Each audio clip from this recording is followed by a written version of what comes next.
Eu tô de olho. Stanley Parable está de volta. E caso você não conheça esse joguinho, já trouxe 2 vídeos, só vê aí no izinho ou na descrição. Jogo bem da hora, aonde, sei lá, o narrador do jogo meio que conversa com você. É muito interessante, é muito da hora mesmo. Acompanhe aí os 2 primeiros episódios e assista o de hoje.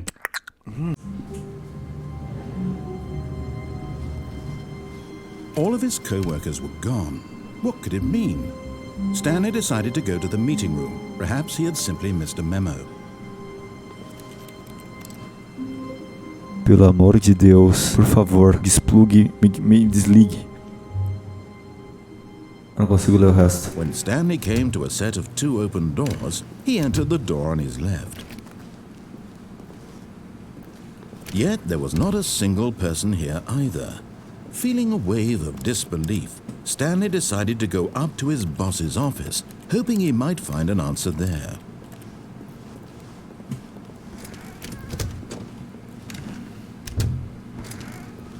Stanley stepped into the broom closet, but there was nothing here, so he turned around and got back on track.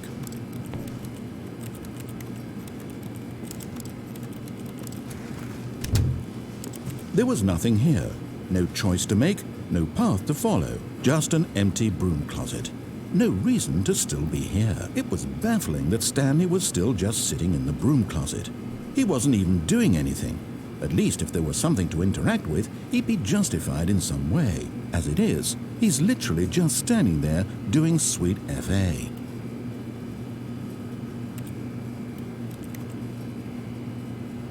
Are you really still in the broom closet? Standing around doing nothing? Why? Please offer me some explanation here. I'm genuinely confused.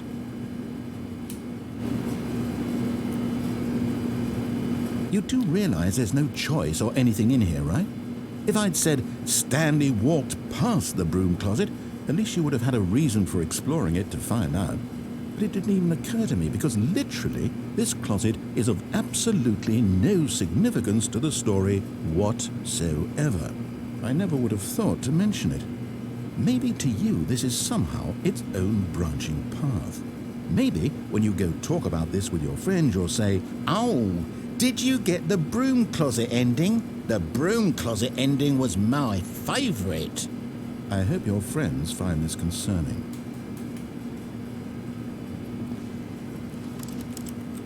Stanley was fat and ugly and really stupid. He probably only got the job because of a family connection. That's how stupid he is. That or with drug money. Also, Stanley is addicted to drugs and hookers. Well, I've come to a very definite conclusion about what's going on right now. You're dead. You got to this broom closet, explored it a bit, and were just about to leave because there's nothing here when a physical malady of some sort shut down your central nervous system and you collapsed on the keyboard. Well, in a situation like this, the responsible thing is to alert someone nearby so as to ensure that your body is taken care of before it begins to decompose. Hello? Anyone who happens to be nearby? The person at this computer is dead. He or she has fallen prey to any number of your countless human physiological vulnerabilities. It's indicative of the long-term sustainability of your species. Please remove their corpse from the area and instruct another human to take their place at the computer, making sure they understand basic first-person video game mechanics and filling them in on the history of narrative tropes in video gaming, so that the irony and insightful commentary of this game is not lost on them. All right, when you've done that, just step out into the hallway.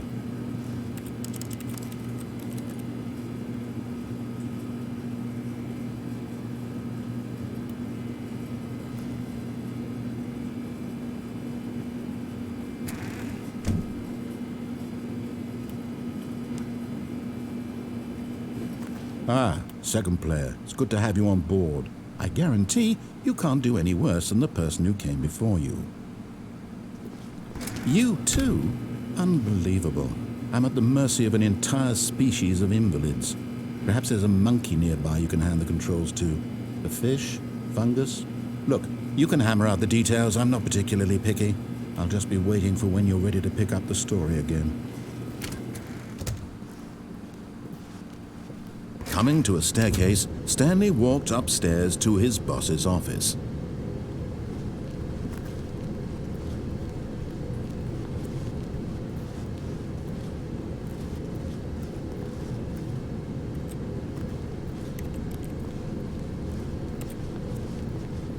But Stanley just couldn't do it.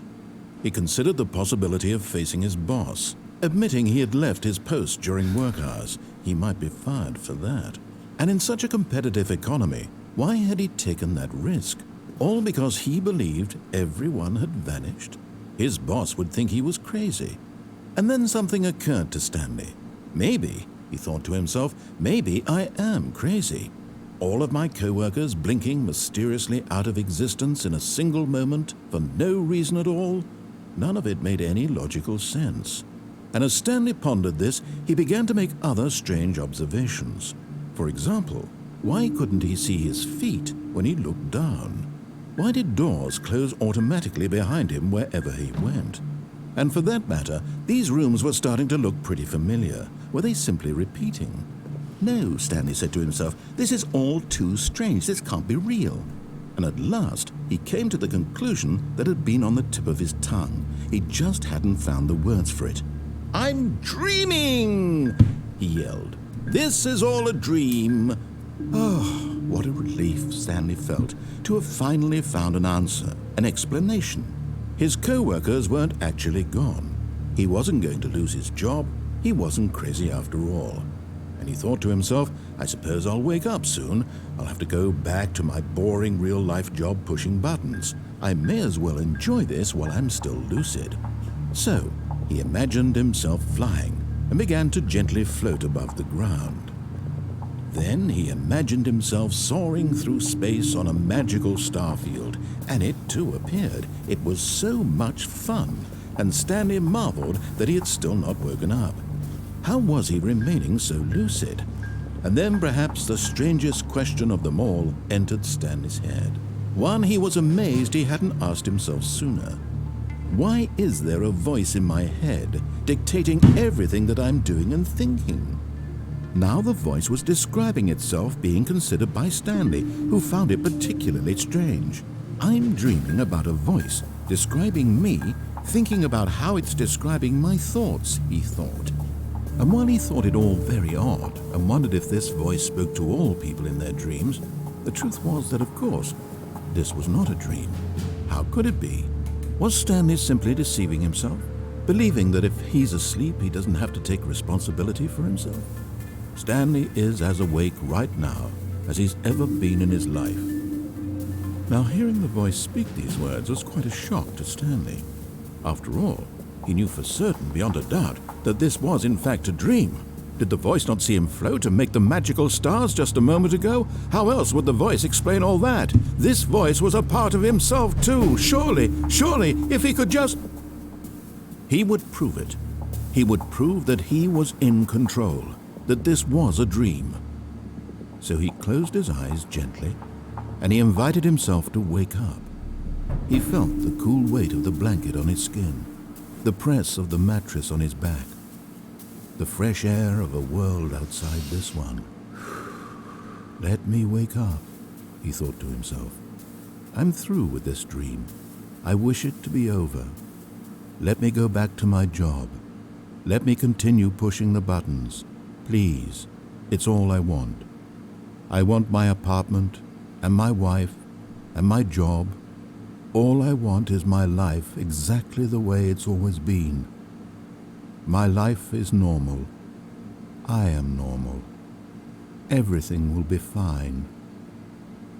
I am okay.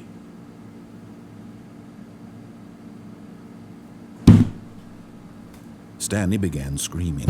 Please, someone wake me up. My name is Stanley.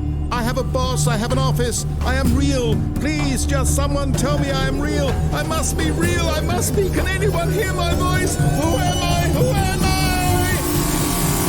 I? And everything went black. This is the story of a woman named Mariella. Mariella woke up on a day like any other.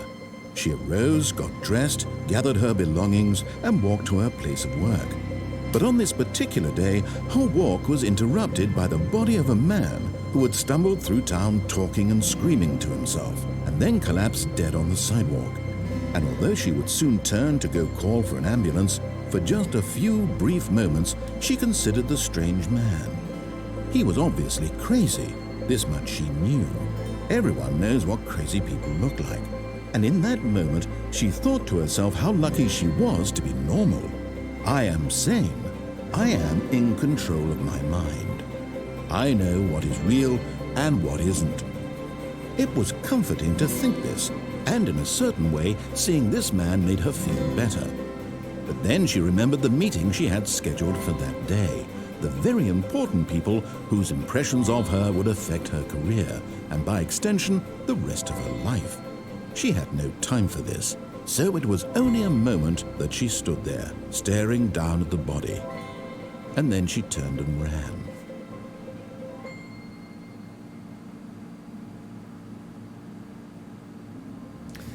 GG 5.1.